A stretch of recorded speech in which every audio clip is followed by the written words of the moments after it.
സദാശിവസമാരംഭാം ശങ്കരാചാര്യമധ്യമാം അസ്മദാചാര്യപര്യന്താം വന്ദേ ഗുരുപരമ്പരാം. സച്ചിദാനന്ദരൂപായ കൃഷ്ണായ ക്ലിഷ്ടകാരിണേ നമോ വേദാന്തവേദ്യായ ഗുരവേ ബുദ്ധിസാക്ഷിണേ. എല്ലാ സജ്ജനങ്ങൾക്കും നമസ്കാരം. ഈ മോഡേൺ ന്യൂ ജെൻ വേൾഡില് നമ്മൾ എന്തിനാണ് ഈ ഗുഹയിലും കാട്ടിലും ഒക്കെ ഇരുന്ന് എഴുതിയ ഗ്രന്ഥങ്ങൾ പഠിക്കുന്നത് എന്ന് നമുക്കൊരു സംശയം തോന്നാം, അല്ലെ? What is the relevance of these itihasas and puranas in our present day world? കാരണം ശങ്കരാചാര്യ പറഞ്ഞിട്ടുണ്ട്, പ്രയോജനമില്ലാത്ത കാര്യത്തിന് മണ്ടന്മാര് പോലും പോവില്ല. അപ്പൊ പിന്നെ നമ്മളൊക്കെ എന്താ പറയുക? നമ്മളൊക്കെ നല്ല ബുദ്ധിയുള്ളവരാണ്, അല്ലെ? ബുദ്ധിമാന്മാരാണ്. സോ അങ്ങനെയുള്ള നമ്മള് why we should follow all these scriptures? അതുകൊണ്ട് അതിൻ്റെ ഒരു പ്രാധാന്യം മനസ്സിലാക്കാതെ നമ്മൾ ഇതൊക്കെ പഠിക്കാനായിട്ട് ശ്രമിച്ചാൽ ഇത് നമുക്ക് ഉൾക്കൊള്ളാൻ സാധിക്കില്ല. കാരണം എന്താണ് അതിൻ്റെ പ്രാധാന്യം എന്ന് മനസ്സിലാക്കി കഴിഞ്ഞാൽ പിന്നെ അതിനോട് നമുക്ക് വളരെ ഒരു താല്പര്യം തോന്നും. ശരിക്കു പറഞ്ഞാൽ നമ്മുടെ എഡ്യൂക്കേഷൻ സിസ്റ്റം എങ്ങനെയായിരിക്കണം? അത് ഒരു 2 പാർട്ട് ഉണ്ടായിരിക്കണം. There should be 2 parts, like study for life and study of life. ഇതായിരിക്കണം നമ്മുടെ സിലബസ്. ഇതാണ് നമ്മുടെ ഏൻഷ്യൻ സ്ക്രിപ്ചേഴ്സ് പറയുന്നത്, അല്ലെങ്കിൽ നമ്മുടെ ഋഷീശ്വരന്മാർ പറയുന്നത്. എന്തൊക്കെയാണ്? Study for life and study of life. ഇത് തമ്മിലുള്ള ഡിഫറൻസ് എന്താണ്? സ്റ്റഡി ഫോർ ലൈഫ് എന്ന് പറഞ്ഞാൽ എന്താ? ജീവിക്കാനായിട്ടുള്ള പഠനം. ജീവിക്കാനായിട്ടുള്ള പഠനം എന്ന് പറഞ്ഞാൽ എന്താണ്? ജീവിക്കണമെങ്കിൽ എന്ത് വേണം? ജോലി വേണം, കാശ് വേണം, കഞ്ഞി കുടിച്ച് കിടക്കണം, അല്ലെ? ജീവിക്കണമെങ്കിൽ നമുക്ക് ഫുഡ് വേണം, ഫുഡ് വേണമെങ്കിൽ മണി വേണം, മണി വേണമെങ്കിൽ ജോലി ചെയ്യണം. അപ്പൊ ജോലി ചെയ്യണമെങ്കിൽ നമുക്ക് നല്ല വിദ്യാഭ്യാസം വേണം. സോ അതിന് അനുസരിച്ചുള്ള ഒരു സിലബസ് നമുക്ക് വേണം. Nexto study of life. ലൈഫിനെ പറ്റിയുള്ള, ജീവിതത്തെ പറ്റിയുള്ള പഠനം വേണം. അതില്ലെങ്കിലും പ്രോബ്ലമാണ്.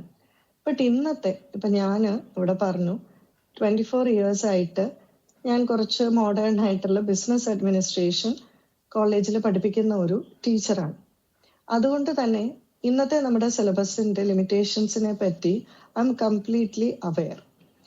അതിന് കാരണം എന്താന്ന് വെച്ചാൽ നിങ്ങൾക്ക് എത്രമാത്രം അറിയാമെന്ന് അറിയില്ല. റീസെന്റ് കേരളത്തിൽ ഒരു കാര്യം സംഭവിച്ചു. അതായത് ഒരു MBBS കഴിഞ്ഞ ഒരു പെൺകുട്ടി സൂയിസൈഡ് ചെയ്തു. അപ്പൊ ആ പെൺകുട്ടി ഒരു ഗവൺമെന്റ് മെഡിക്കൽ കോളേജിൽ നിന്നും MBBS എടുത്ത് പാസ്സായ ഒരു കുട്ടിയാണ്. നമുക്കറിയാം, ഒരു നീറ്റ് ക്രാക്ക് ചെയ്യാന്ന് പറഞ്ഞാൽ how much difficult it is. വളരെ ബുദ്ധിമുട്ടാണ്. എന്നിട്ട് ഗവൺമെന്റ് മെഡിക്കൽ കോളേജിൽ അഡ്മിഷൻ കിട്ടുക എന്ന് പറയുന്നത് അതിലും ബുദ്ധിമുട്ടാണ്. അത് കഴിഞ്ഞ് ആ കുട്ടി MBBS എല്ലാം പാസ്സായി കഴിഞ്ഞ് MDക്ക് അഡ്മിഷൻ എടുത്തു എന്ന് എനിക്ക് തോന്നുന്നു. ഈ സമയത്താണ് ഈ കുട്ടി സൂയിസൈഡ് ചെയ്യുന്നത്. And what is the reason behind that? അതെന്താന്ന് വെച്ചാൽ ആ കുട്ടിക്ക് ഒരു ആൺകുട്ടി, ഷീസ് എ മുസ്ലിം ഗേൾ, ആ കുട്ടിക്ക് ഒരു ആൺകുട്ടിയായിട്ട് പ്രേമം ഉണ്ടായിരുന്നു. അത് കഴിഞ്ഞിട്ട് അത് കല്യാണത്തിലേക്ക് അടുത്തപ്പോൾ ആൺകുട്ടിയുടെ വീട്ടുകാർ വളരെയധികം ഡൗറി ചോദിച്ചു. അപ്പൊ പെൺകുട്ടിയുടെ വീട്ടുകാർക്ക് അത് താങ്ങാനുള്ള ഒരു കഴിവില്ലായിരുന്നു. ഈ ആൺകുട്ടി അല്ലാതെ വേറൊരാളെ കല്യാണം കഴിക്കുന്നത് ഈ പെൺകുട്ടിക്ക് ചിന്തിക്കാനും സാധിക്കില്ലായിരുന്നു. അതുകൊണ്ട് സൂയിസൈഡ് ചെയ്തു. അതായത് ഈ കുട്ടിക്ക് എന്താണ് സംഭവിച്ചത്? ഇത്ര മാത്രം എഡ്യൂക്കേഷൻ ഉണ്ടായിട്ടും ജീവിക്കാൻ, അല്ലെങ്കിൽ ജീവിതത്തിൽ ഒരു പ്രതിസന്ധി വന്നപ്പോൾ അതിനെ നേരിടാൻ ആ കുട്ടിക്ക് കഴിഞ്ഞില്ല. So what kind of education she is getting? അതാണ് ഏറ്റവും വലിയ ക്വസ്റ്റ്യൻ. ജീവിച്ചിരുന്നിട്ടല്ലേ MBBS കൊണ്ട് പ്രയോജനമുള്ളൂ. അത് കഴിഞ്ഞാലല്ലേ നമുക്ക് ക്യാഷ് കൊണ്ട് പ്രയോജനമുള്ളൂ. സോ ഏറ്റവും ഇമ്പോർട്ടൻ്റ് എന്ന് പറഞ്ഞാൽ how we can manage our life. Study of life is very important. പക്ഷെ ഇവിടെയുള്ള പ്രശ്നം എന്താണെന്ന് വെച്ചാൽ, ഏർലിയർ ബിഫോർ ബ്രിട്ടീഷ് കോളനൈസേഷൻ ഒക്കെ വന്നതിന് മുമ്പ് അവർ education system was like this, 50-50. Study for life was there, study of life was there. പക്ഷേ ബ്രിട്ടീഷുകാർക്ക് ഇവിടെ വന്നപ്പോൾ നമ്മളെ പറ്റി, നമ്മുടെ കൾച്ചറിനെ പറ്റി നമ്മളെക്കാളും അവെയർ ആയിരുന്നത് അവരാണ്. അപ്പൊ അവർക്ക് മനസ്സിലായി സ്റ്റഡി ഓഫ് ലൈഫ് ഉണ്ടെങ്കിൽ നമ്മൾ ഇവിടെ കോളനി ഒന്നും ഉണ്ടാക്കാൻ സാധിക്കില്ല. So completely they remove the syllabus study of life. അത് കംപ്ലീറ്റ് ആയിട്ട് മാറ്റിയിട്ട് ജോലി കിട്ടാൻ മാത്രമുള്ള ഒരു സിലബസ് ഉണ്ടാക്കി തന്നു. അതോടുകൂടി ഇപ്പൊ എന്താ നമ്മൾ സംഭവിക്കുന്നത്? We are finding very much difficult to manage our life. പ്രശ്നങ്ങളെ എങ്ങനെ സോൾവ് ചെയ്യണമെന്ന് നമുക്കറിയില്ല. നമ്മുടെ സ്ക്രിപ്റ്റേഴ്സ് ഒന്നും നമുക്ക് പഠിക്കാനില്ല. നമ്മൾ വളരെയധികം പ്രശ്നങ്ങളെ ഫേസ് ചെയ്യും. ഇപ്പൊ ഇവിടെ ഇരിക്കുന്ന കുറെ ആളുകൾ മുതിർന്നവരാണ്. ഞാൻ നിങ്ങളോട് ചെറിയ ഒരു ചോദ്യം ചോദിക്കാം. നമ്മുടെ ഇത്രയും കാലത്തെ ലൈഫിൽ നമ്മൾ ധാരാളം പ്രോബ്ലംസ് ഫേസ് ചെയ്തിട്ടുണ്ട് അല്ലെ?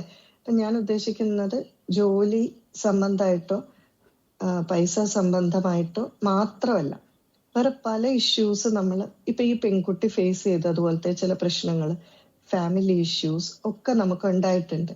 ഇങ്ങനത്തെ പ്രോബ്ലം വരുമ്പോൾ എപ്പോഴെങ്കിലും നമ്മൾ പണ്ട് പഠിച്ച കെമിസ്ട്രിയുടെ പീരിയോഡിക് ടേബിൾ, ഫിസിക്സിന്റെ ലാബ് എക്സ്പെരിമെന്റോ മാത്തമാറ്റിക്സിന്റെ പ്രോപ്പർട്ടീസോ പോയി റെഫർ ചെയ്തിട്ടുണ്ടോ? ഈ പ്രോബ്ലംസ് എല്ലാം വരുമ്പോൾ നമ്മൾ എന്താ ചെയ്തത്? ഞാനൊക്കെ ചെയ്തത് ഒന്നുകിൽ അച്ഛൻ്റെ അമ്മയുടെ അടുക്കൽ ചോദിക്കും, അല്ലെങ്കിൽ നമ്മൾ നല്ല നല്ല ഗ്രന്ഥങ്ങളൊക്കെ വായിച്ചിട്ടുണ്ട്. കൂടുതൽ ആചാര്യന്മാർ പറയും we should read biographies and autobiographies. അതെന്തുകൊണ്ടാ? ഈ പ്രശ്നങ്ങളൊക്കെ അവരെങ്ങനെയാണ് ഫേസ് ചെയ്തത് എന്നുള്ളത് നമ്മുടെ ഉള്ളിലിരിക്കും. അങ്ങനെ നമ്മൾ നല്ല ബുക്സ് വായിക്കും, അല്ലെങ്കിൽ നമ്മുടെ ഗുരുക്കന്മാരോട് ചോദിക്കും. ഇങ്ങനെയാണ് നമ്മൾ എന്നും പ്രോബ്ലംസിനെ ഫേസ് ചെയ്തിരിക്കുന്നത്. പക്ഷെ ഈ ഒരു സ്റ്റഡി ഇല്ലാതെ ആയതോടുകൂടി, ഇപ്പൊ ഫോർ എക്സാമ്പിൾ നമ്മുടെ ലൈഫിൽ ഉണ്ടാകാവുന്ന ഏറ്റവും വലിയ ട്രാജഡി എന്ന് പറഞ്ഞാൽ എന്താണ്?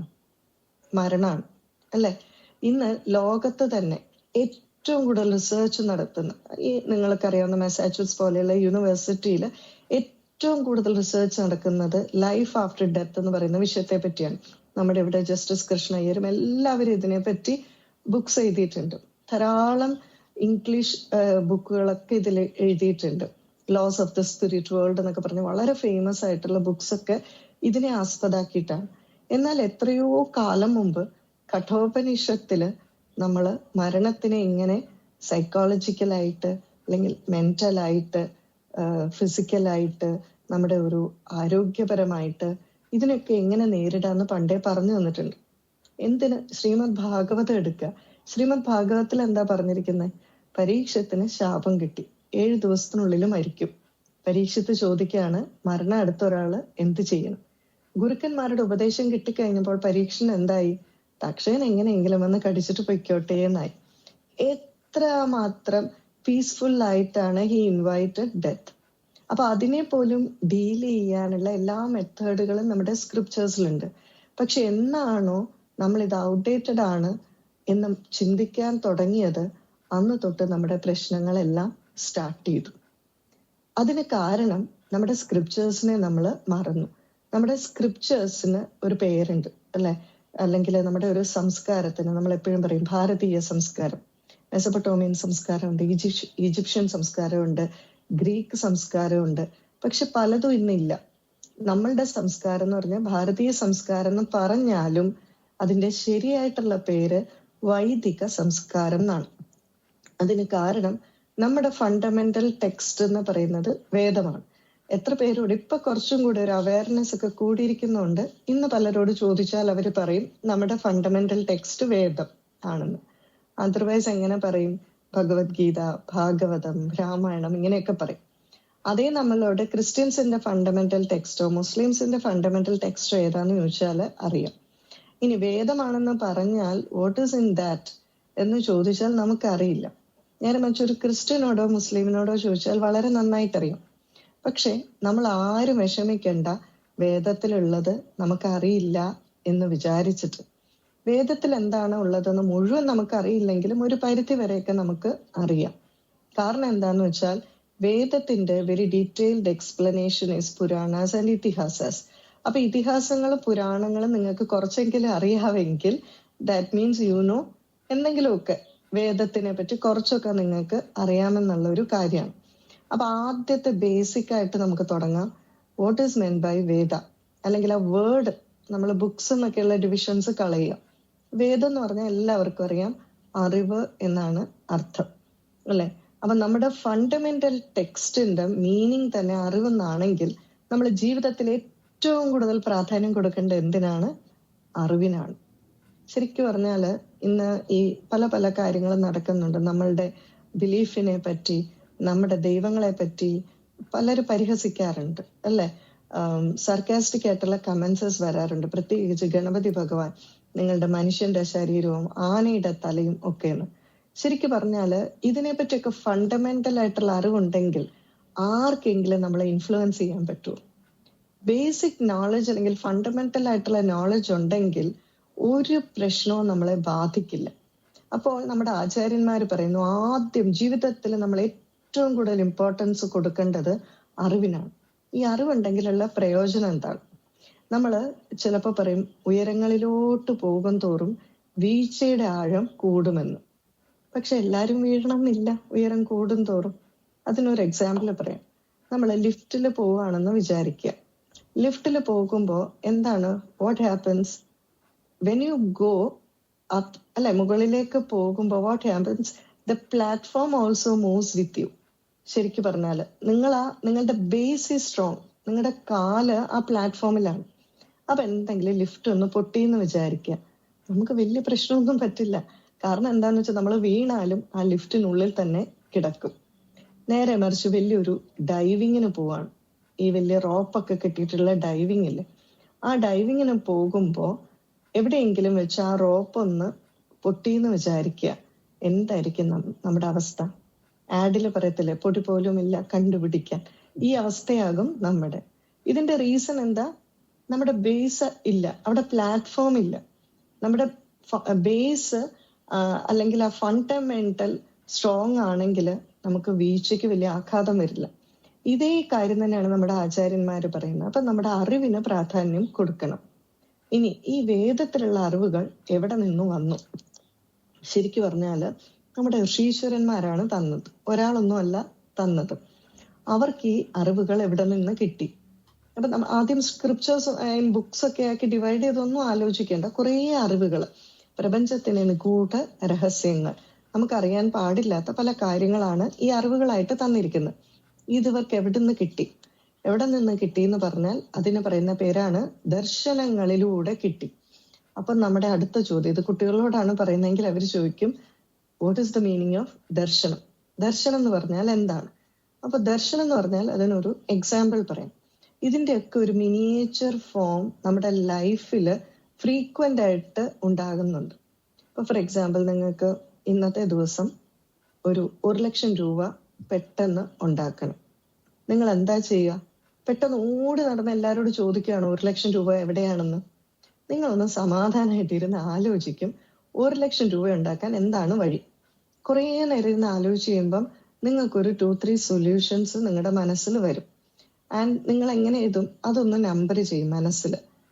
ഫസ്റ്റ് ഇത് നോക്കാം, ഈ ഓപ്ഷൻ നോക്കിയിട്ട് അത് വർക്കൗട്ട് ആയില്ലെങ്കിൽ നമുക്ക് നെക്സ്റ്റ് ഓൾട്ടർനേറ്റീവ് നോക്കാം. ഇങ്ങനെയല്ലേ നമ്മൾ ചെയ്യുക? പക്ഷേ ഈ സൊല്യൂഷൻ നിങ്ങൾക്ക് ഇവിടെ നിന്ന് കിട്ടി. ഈ സൊല്യൂഷൻ കിട്ടിയത് നമ്മുടെ ഉള്ളിൽ നിന്ന് തന്നെ വന്നതാണ്. എന്തുകൊണ്ട്? നമ്മൾ എവിടെയെങ്കിലും അടങ്ങിയിരുന്ന് ചിന്തിച്ചപ്പോൾ നമ്മുടെ ഉള്ളിൽ തന്നെ വെളിപ്പെട്ട് വന്നവയാണിത്. ഇത് ദർശനത്തിന് മിനിയേച്ചർ പതിപ്പാണ്. നമ്മൾ ഇതിനെപ്പറ്റി അന്വേഷിച്ചപ്പോൾ ഋഷീശ്വരന്മാർ പ്രപഞ്ചത്തിന്റെ നിഗൂഢ രഹസ്യങ്ങൾ അറിയാൻ വേണ്ടിയിട്ട് തപസ് ചെയ്തു എന്ന് വെച്ചാൽ മുമ്പ് പറഞ്ഞതുപോലെ ഫോക്കസ് ചെയ്തു, കോൺസെൻട്രേറ്റ് ചെയ്തു. അതിനെപ്പറ്റി തന്നെ ചിന്തിച്ചുകൊണ്ടിരുന്നപ്പോൾ അവരുടെ ഉള്ളിൽ വെളിപ്പെട്ട് വന്നവയാണ് ഈ രഹസ്യങ്ങൾ. ഇനി ഇത് നമ്മൾ എന്തുകൊണ്ട് ബ്ലൈൻഡ് ആയിട്ട് അക്സെപ്റ്റ് ചെയ്യണമെന്ന് ചോദിച്ചാൽ, ട്രയൽ ആൻഡ് എറർ മെത്തേഡ് ഉപയോഗിച്ച് പല പരീക്ഷണങ്ങളിലൂടെ, നിരീക്ഷണങ്ങളിലൂടെ ഇത് ശരിയാണ് എന്ന്, അതായത് ഏത് ശരി തെറ്റെന്ന് നോക്കിയിട്ട് ശരിയായിട്ടുള്ളത് അവര് പറഞ്ഞു തന്നിരിക്കുകയാണ്. പിന്നെ ക്യാപ്സൂൾ പരുവത്തിൽ കിട്ടുമ്പോൾ എടുത്ത് ഉപയോഗിച്ചാൽ പോരെ? നമുക്ക് എന്താ ബുദ്ധിമുട്ട്? അതിന് കാരണം എല്ലാം പരീക്ഷിച്ച് മാത്രം നമുക്ക് ബോധ്യപ്പെടാൻ പറ്റില്ല. ഫോർ എക്സാമ്പിൾ, ഒരു മലയുടെ മുകളിൽ നിന്ന് താഴെ വീണാൽ എന്ത് സംഭവിക്കും? ഇത് പരീക്ഷിച്ച് നോക്കിയിട്ട് അറിയാൻ പറ്റുമോ? ഒരിക്കലും പറ്റില്ല. അപ്പൊ നമ്മുടെ ശ്രീശ്വരന്മാർ നമുക്ക് ഏതാണ് ഹിതകരമായിട്ടുള്ളത്, which is good for us, ധാർമ്മികമായിട്ടുള്ളത് എന്ത്, what is right and what is wrong, ഇതെല്ലാം നമുക്ക് അവർ തന്നിരിക്കുകയാണ്. ഈ തന്നിരിക്കുന്ന അറിവുകളാണ് വേദം എന്ന് പറയുന്നത്, അതായത് നമ്മുടെ ഫണ്ടമെന്റൽസ്. അപ്പൊ അതിനകത്ത് എന്താ പറഞ്ഞിരിക്കുന്നത്? How we should lead our life. It's a kind of lifestyle എന്ന് പറയത്തില്ലേ? ജീവിത രീതി എന്ന് വേണമെങ്കിൽ പറയാം. അപ്പൊ ഭാരതം എന്ന് പറയുന്നത് ഹിമാലയത്തിനും സമുദ്രത്തിനും ഇടയ്ക്ക് കിടക്കുന്ന ഒരു ഭൂവിഭാഗം മാത്രമല്ല, അതൊരു ജീവിത രീതിയാണ്. സംസ്കാരം എന്നൊക്കെ നമ്മൾ പറയും. അപ്പൊ സംസ്കാരം എന്ന് പറഞ്ഞാൽ എന്താണ്? വേദത്തിൽ എന്താണുള്ളത്? വേദം പറയുന്നത് നമ്മൾ ജനിച്ചു കഴിഞ്ഞാൽ ജനിച്ചതുപോലെ ഇരുന്നാൽ പോരാ, നമ്മള് ശരീരം മാത്രം വളർന്നാൽ പോരാ, വളരെ പക്വതയുള്ള, വിവേചന ശക്തിയുള്ള, ഡിസ്ക്രീഷൻ പവറുള്ള വളരെ നല്ല ഒരു പെർഫെക്റ്റ് മാൻ ആയിട്ട് മാറണം. അതിനു വേണ്ടിയിട്ട് ഇപ്പൊ നമ്മൾ ഒരു കോളേജിൽ പഠിക്കാൻ പോയി കഴിഞ്ഞാൽ ഒരു കലണ്ടറൊക്കെ തരും, ഒരു ഗൈഡ് ലൈൻ ഒക്കെ തരും. അതിനനുസരിച്ച് പോയി കഴിഞ്ഞാൽ കാര്യം എളുപ്പമാകും. അപ്പൊ അതുപോലെ തന്നെ നമ്മുടെ ലൈഫിന് വേണ്ട ഗൈഡ് ലൈൻസ് ആണ് നമുക്ക് തന്നിരിക്കുന്നത്. ഈ ഗൈഡ് ലൈൻസ് അനുസരിച്ച് പോയി കഴിഞ്ഞാൽ നമുക്ക് ഈ പറയുന്നത് പോലെ വളരെ പരിപൂർണമായിട്ടുള്ള ഒരു വ്യക്തിയാക്കാൻ സാധിക്കും. അതാണ് നമ്മുടെ ആ ലൈഫിന്റെ ഫ്രൂട്ട്ഫുൾനെസ് എന്ന് പറയുന്നത്. ആ ഒരു സാറ്റിസ്ഫാക്ഷൻ ലെവലിൽ നമ്മൾ എത്തും. ഇതെല്ലാത്തിനും ഉണ്ട്. അതുകൊണ്ടാണ് സംസ്കൃതി എന്നുള്ള പേര്. സംസ്കൃതി എന്നുള്ളതിന് ഡെഫിനിഷൻ ഉണ്ട്. മലയാളത്തിലെ ഡെഫിനിഷൻ പറയുമ്പോൾ നിങ്ങൾ എത്രമാത്രം നിങ്ങൾക്ക് ഫോളോ ചെയ്യാൻ പറ്റുമെന്ന് അറിയില്ല, ബട്ട് സ്റ്റിൽ പറയാം. ഒരു വസ്തുവിനെ ഉപയോഗയോഗ്യമായ രീതിയിൽ പരിഷ്കരിച്ചെടുക്കുന്ന പ്രക്രിയയാണ് സംസ്കൃതി. ഇതിന് ഞാനൊരു എക്സാമ്പിൾ പറയാം. ഒരു വസ്തുവിനെ ഉപയോഗയോഗ്യമായ രീതിയിൽ പരിഷ്കരിച്ചെടുക്കുന്ന പ്രക്രിയ. അങ്ങനെയാണെങ്കിൽ നെല്ലൊരു വസ്തുവാണ്. അപ്പൊ നെല്ലൊരു വസ്തുവാണെങ്കിൽ നെല്ല് കയ്യിൽ കിട്ടിക്കഴിഞ്ഞാൽ നമുക്ക് കഴിക്കാൻ സാധിക്കില്ല. എന്ത് ചെയ്യണം? അതിനെ പരിഷ്കരിച്ചെടുക്കണം. പരിഷ്കരിച്ചെടുത്താലോ നെല്ല് കുത്തി അരിയാക്കി, അരി വേവിച്ച് ചോറാക്കി കഴിക്കാൻ പറ്റും. ഇതാണ് നെല്ലിന്റെ സംസ്കൃതി. ഒരു വിത്തിന്റെ സംസ്കൃതി അത് ഒരു ചെടിയായി വളർന്ന മരമായി ഒരു മാങ്ങയൊക്കെ ഉണ്ടായി കഴിയുമ്പോഴാണ് അതിന്റെ ജന്മ സാഫല്യം എന്ന് പറയുന്നത്. ഇതുപോലെ തന്നെയാണ് നമ്മുടെ സംസ്കൃതി. അപ്പൊ നമ്മുടെ സംസ്കൃതി എന്തായിരിക്കണം എന്നുള്ളതാണ് ഈ വേദത്തില് തന്നിരിക്കുന്നത്. അത് പല ഋഷീശ്വരന്മാര് തന്നിട്ടുണ്ട്. ധാരാളം പേര് ഋഷികമാരുണ്ട്. ഋഷികമാരെന്ന് പറഞ്ഞാൽ സ്ത്രീകളായിട്ടുള്ളവരെയാണ്. ഋഷയോ സത്യദ്രഷ്ടാര എന്നാണ്. സത്യത്തെ ദർശിച്ചവരാണ് ഋഷികൾ. അവര് യാതൊരു അസംബന്ധവും പറഞ്ഞിട്ടില്ല. അത് മനസ്സിലാക്കാൻ സാധിക്കുന്നില്ലെങ്കിൽ മനസ്സിലാക്കാനുള്ള ബുദ്ധി നമുക്കില്ലാത്തത് കൊണ്ടാണെന്ന് മനസ്സിലാക്കണം. കാരണം അതിന് ഞാൻ ഇനി ധാരാളം പ്രൂഫ് നിങ്ങളുടെ മുന്നിൽ അവതരിപ്പിക്കാം. അപ്പൊ നമുക്കത് കൂടുതലായിട്ട് മനസ്സിലാക്കും. ഈ നോളജിന്റെ വോള്യൂം വാസ് അബൻഡന്റ്.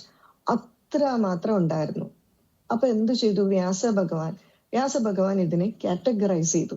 കാറ്റഗറൈസ് ചെയ്യാന്ന് പറഞ്ഞാൽ നമ്മൾ ഇന്ന് കമ്പ്യൂട്ടറിൽ ഫോൾഡർ ആക്കുന്ന പോലെ. കമ്പ്യൂട്ടറിൽ എന്ത് ചെയ്യും? നമ്മൾ ഫോൾഡർ ആക്കുമ്പം ഒരു ഫോൾഡറിൽ നമ്മൾ സിമിലർ ക്യാരക്ടറിസ്റ്റിക്സ് ഉള്ള ഫയൽസ് എല്ലാം ഒരു ഫോൾഡറിലാക്കും. സെയിം വേ വ്യാസഭഗവാൻ കാറ്റഗറൈസ് ചെയ്തു.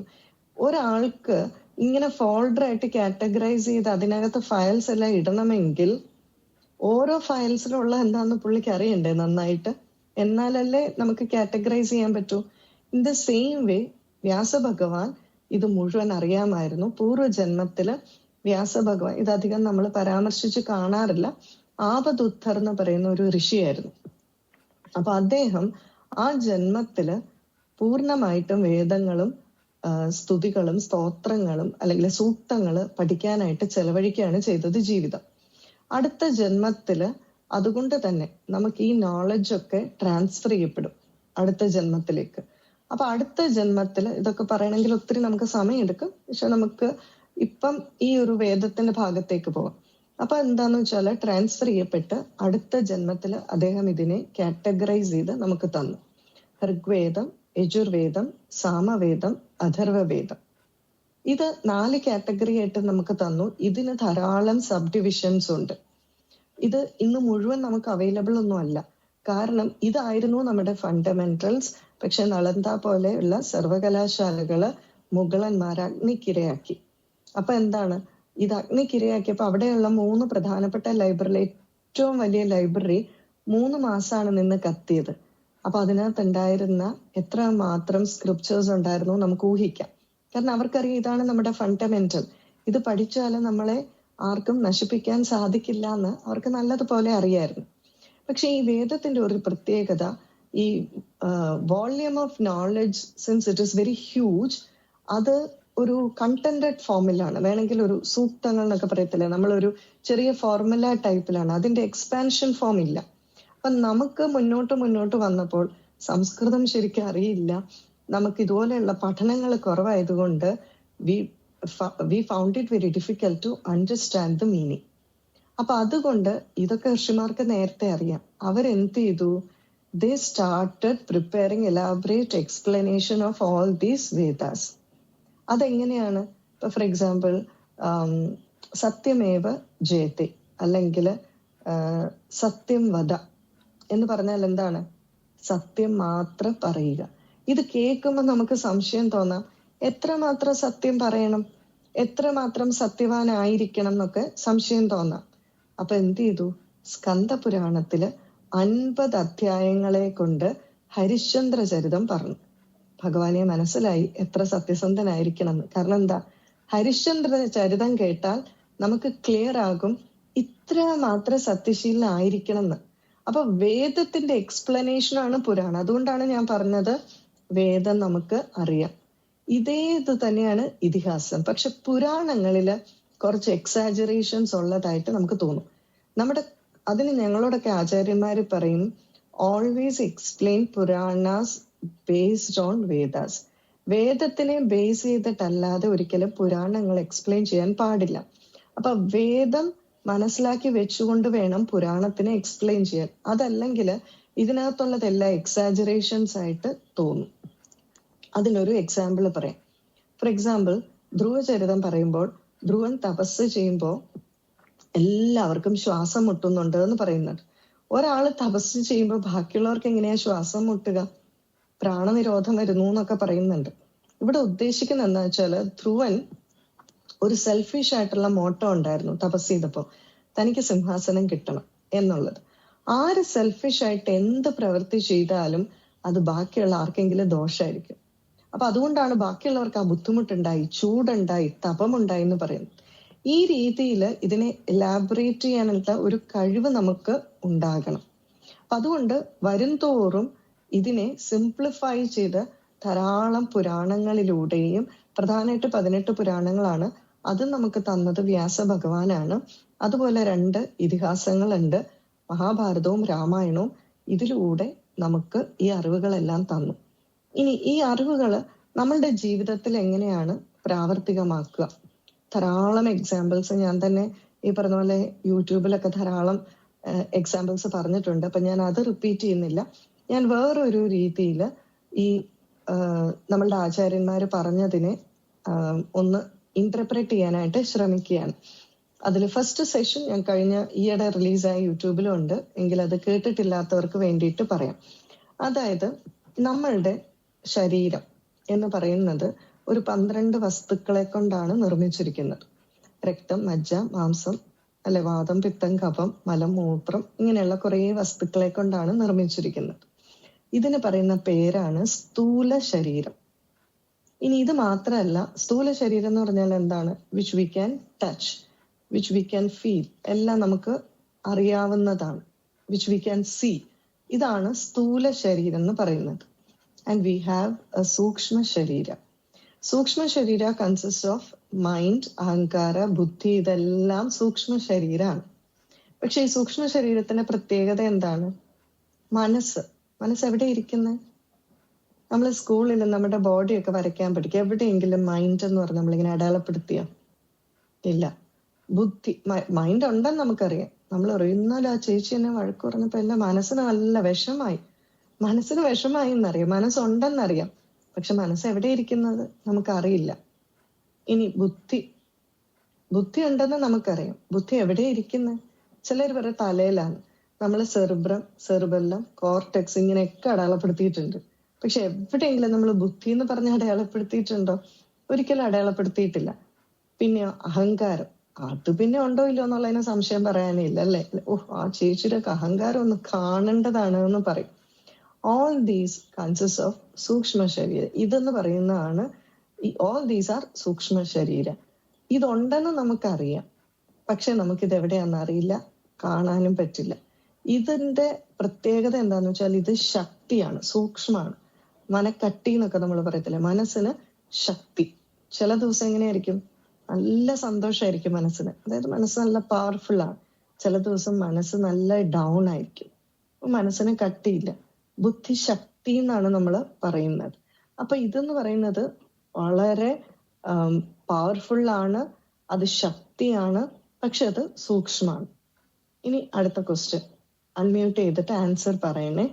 അപ്പൊ ഞാൻ സ്ഥൂല ശരീരം എന്തൊക്കെയാന്ന് പറഞ്ഞു. കാരണം നിങ്ങൾ ആരെങ്കിലും ഇവിടെയൊക്കെ ഉണ്ടോ എന്ന് അറിയട്ടെ. ആകെ ഒരാളെ മാത്രമേ എനിക്ക് കാണാൻ സാധിക്കുന്നുള്ളൂ. അപ്പോ ഇപ്പൊ കുറെ ഇങ്ങനെ ഓൺലൈൻ സെഷൻസ് എടുത്ത് പരിചയം, മുഖം നോക്കാതെ ഇങ്ങനെ ഇരുന്ന് പറയാൻ, ക്യാമറയുടെ ആ ഒരു ഹാളിൽ കൂടെ നോക്കി പറയാൻ. കോവിഡ് വന്നതോടുകൂടി ഇങ്ങനെ ജീവിതത്തിൽ ഒത്തിരി മാറ്റം സംഭവിച്ചു. അപ്പോ ഇപ്പൊ ഒരാളെ കണ്ടു, ഐ എം വെരി ഹാപ്പി കേട്ടോ. സ്ഥൂല ശരീരം എന്ന് പറഞ്ഞാല് പറഞ്ഞു വാദം, പിത്തം, കഫം, മജ്ജ, മാംസം ഇതൊക്കെയാണ്. സൂക്ഷ്മ ശരീരം എന്ന് പറഞ്ഞാൽ മനസ്സ്, ബുദ്ധി, അഹങ്കാരം ഇതൊക്കെയാണ്. അപ്പൊ മൈ ക്വസ്റ്റ്യൻ ഈസ്, സ്ഥൂല ശരീരത്തിന് രോഗം വന്നാൽ സൂക്ഷ്മ ശരീരത്തിനെ ബാധിക്കുമോ ഫോർ ആൻ ഓർഡിനറി പേഴ്സൺ? ബാധിക്കുമോ? ഡൗട്ട് ഒന്നുമില്ല അല്ലേ? ബാധിക്കും. Of course it will get affected അല്ലേ? ബാധിക്കും. പക്ഷേ നമ്മുടെ പ്രോബ്ലം എന്താന്ന് വെച്ചാൽ we are giving treatment only for സ്ഥൂല ശരീര ആൻഡ് നോട്ട് ഫോർ സൂക്ഷ്മ ശരീര അല്ലെ? ഈവൻ ദോ ഇന്നത്തെ മെഡിസിൻ അല്ലെങ്കിൽ ഇന്നത്തെ ആ ഒരു വേണമെങ്കിൽ ഇപ്പൊ അലോപ്പതി എന്നൊക്കെ പറയാം, അലോപ്പതിയിലൊക്കെ ചെറിയ ചെറിയ ഇതിനുള്ള പ്രോബ്ലം സോൾവിങ് മെത്തേഡ്സ് ഉണ്ടെങ്കിലും at least we are not using even that also. അപ്പൊ ഇവിടെ എന്താന്ന് വെച്ചാല് രാവിലെ, ഉച്ചയ്ക്ക്, വൈകുന്നേരം ഒക്കെ നമ്മൾ ശരീരത്തിന് ആഹാരം കൊടുക്കുന്നുണ്ട്. But we are not giving food to our സൂക്ഷ്മ ശരീര, ഫോർ മൈൻഡ്, ഈ ഇന്റലക്ട്, ഇതിനൊന്നും നമ്മൾ ഫുഡ് കൊടുക്കുന്നില്ല, അല്ലെങ്കിൽ അതിനെ എനർജൈസ് ചെയ്യുന്നില്ല. That is the very big problem we are facing. അപ്പൊ നമ്മൾ എന്ത് ചെയ്യണം? ഇതിനെങ്ങനെ ഫുഡ് കൊടുക്കും, അല്ലെങ്കിൽ ഇതിന്റെ പവർ എങ്ങനെ വി ക്യാൻ ഇൻക്രീസ്? സ്ഥൂല ശരീരത്തിനെ ട്രീറ്റ് ചെയ്യണമെങ്കിൽ ഇറ്റ് ഷുഡ് ബി സംതിങ് സ്ഥൂലം. അപ്പൊ മെഡിസിൻ എന്ന് പറയുന്നത് സ്ഥൂലമല്ലേ? വി ക്യാൻ സീ അല്ലെ, വി ക്യാൻ ടച്ച്, അത് സ്ഥൂലാണ്. പക്ഷെ സൂക്ഷ്മ ശരീരത്തിനെ ട്രീറ്റ് ചെയ്യണമെങ്കിൽ ദാറ്റ് ഷുഡ് ബി ഓൾസോ സൂക്ഷ്മമായതേ പറ്റൂ. ആ സൂക്ഷ്മം എന്ന് പറയുന്നത് എന്തായിരിക്കണം? ശക്തി ആയിരിക്കണം, പവർ ആയിരിക്കണം. അപ്പൊ അതിന് നമ്മുടെ ആചാര്യന്മാർ ഒരു പ്രിസ്ക്രിപ്ഷൻ തന്നിട്ടുണ്ട് ടു എനർജൈസ് ദിസ് മൈൻഡ്. അതെന്താണെന്ന് വെച്ചാൽ അതിന് പറഞ്ഞ പേരാണ് സാധന. അപ്പൊ സാധനയ്ക്ക് എങ്ങനെ എനർജൈസ് ചെയ്യാൻ പറ്റും? നമ്മൾ ചുമ്മാ പറഞ്ഞാൽ പോരല്ലോ. ഇന്നത്തെ കുട്ടികളൊക്കെ നല്ല ഇന്റലക്ച്വലി വളരെ ചിന്തിക്കുന്നവരാണ്. ഉടനെ അവരടുത്ത ക്വസ്റ്റ്യൻ ചോദിക്കും, ചുമ്മാ സാധന എങ്ങനെ നമ്മുടെ മൈൻഡിനെ പവർഫുൾ ആക്കും? അത് വളരെ ഈസി ആയിട്ട് നമുക്ക് പ്രൂവ് ചെയ്യാം. ബിക്കോസ് സാധന തന്നെ പല തരത്തിലുണ്ട്.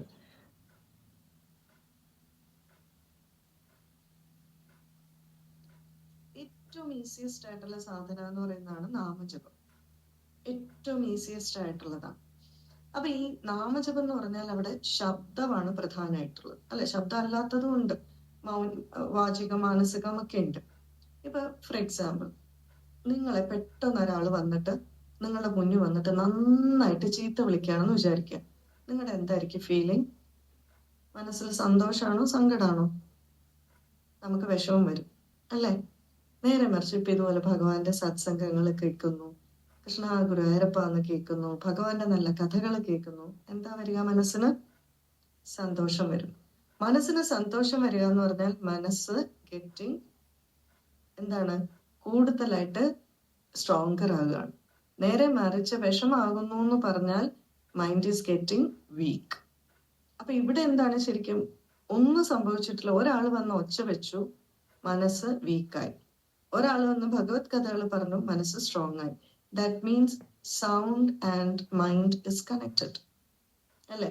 കണക്റ്റഡ് ആണ്. സൗണ്ടും മൈൻഡും തമ്മിൽ കണക്റ്റഡ് ആണ്.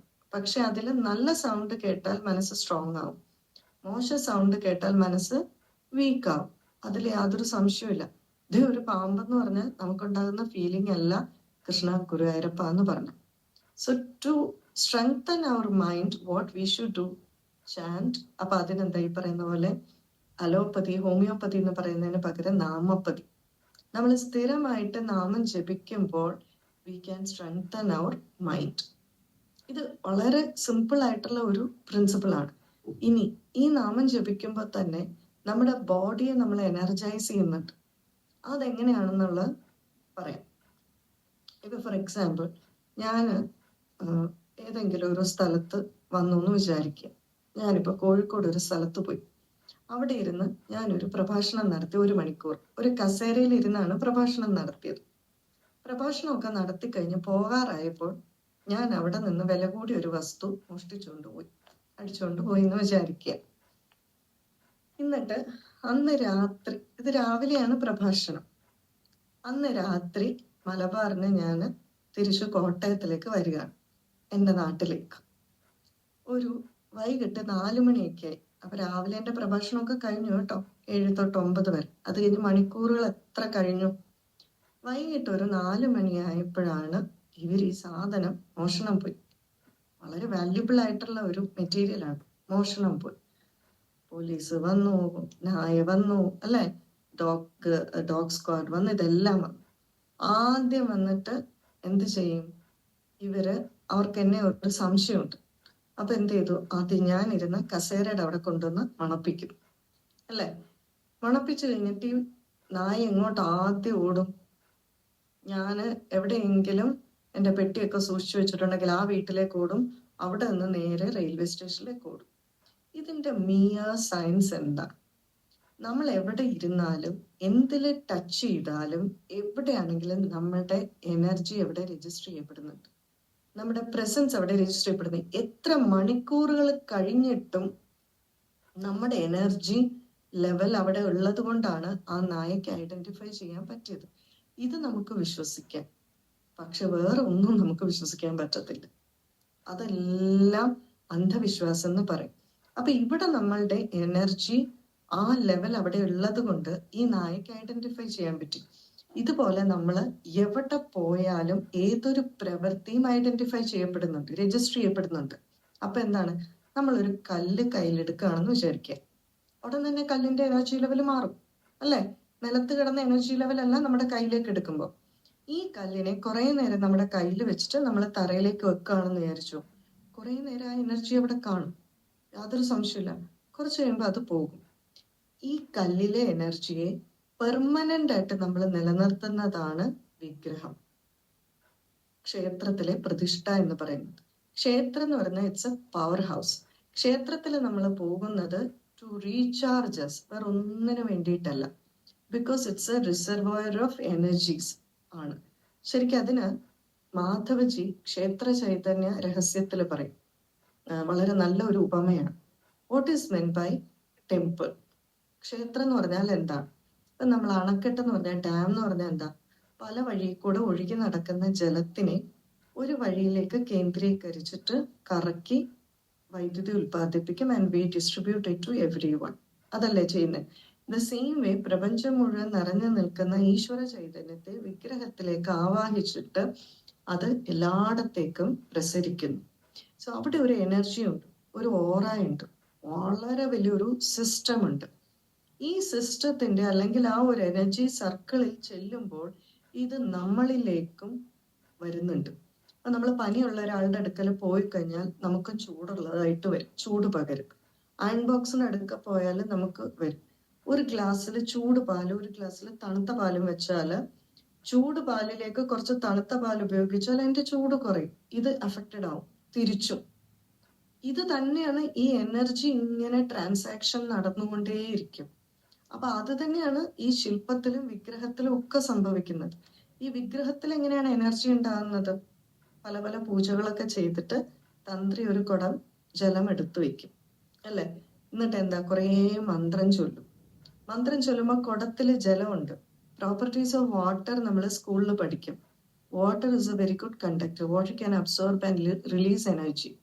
Water is a very good conductor of electricity. Water is a very good conductor of sound. ശബ്ദത്തിനെ പാസ് ചെയ്യാൻ പറ്റും. Water is a very good conductor of light. അതുകൊണ്ടല്ലേ മുങ്ങൽ വിദഗ്ധരൊക്കെ തലയിൽ ലൈറ്റും വെച്ചുകൊണ്ട് വെള്ളത്തിനിടയിൽ കൂടെ പോകുന്നത്? ബിക്കോസ് വെള്ളത്തിന് അത് ട്രാൻസ്മിറ്റ് ചെയ്യാൻ പറ്റും. അപ്പൊ എന്താണ്, വളരെ അദ്ദേഹം ഇരുന്ന നാമം, തന്ത്രി നാമം ജപിക്കുമ്പോൾ മുമ്പിലിരിക്കുന്ന കുടത്തിലെ ജലം ഈ സൗണ്ട് എനർജിയെ അബ്സോർബ് ചെയ്യും. അപ്പൊ അദ്ദേഹത്തിന്റെ പവറാണ്. ഇപ്പൊ ഞാൻ ഇവിടെ ഇരുന്ന് പറയുന്നത് ഇന്ന് വൈകുന്നേരം 2 ചപ്പാത്തി കഴിച്ചതിന്റെ എനർജിയാണ്. എന്റെ എനർജി സൗണ്ട് എനർജി ആയിട്ട് പുറത്തു വരികയാണ്, അല്ലെ. എനർജിക്ക് പല ഫോംസ് ഉണ്ട്, ലൈറ്റ്, എല്ലാം ഫോംസ് ഓഫ് എനർജീസ് ആണ്. അപ്പൊ അത് ഈ ജലം അബ്സോർബ് ചെയ്യും. അബ്സോർബ് ചെയ്തിട്ട് ഈ കലശം എടുത്ത് കുടമെടുത്ത് ആ ശില്പത്തിലേക്ക് അഭിഷേകം ചെയ്യുമ്പോൾ energy can release also. Water can release energy. അപ്പത്തേക്കും ആ സ്റ്റോൺ അത് അബ്സോർബ് ചെയ്യും. പിന്നെ അതിനെ എന്ത് ചെയ്യും? അതിനെ വീണ്ടും മന്ത്രമൊക്കെ ചൊല്ലി ചൊല്ലി ചൊല്ലി ചൊല്ലി നിരന്തരമായിട്ട് ചൊല്ലി അതിന്റെ പവർ ഇൻക്രീസ് ചെയ്യിപ്പിക്കും. നമ്മൾ നമുക്ക് വേണ്ടി ഉണ്ടാക്കിയിരിക്കുന്നതാണ്.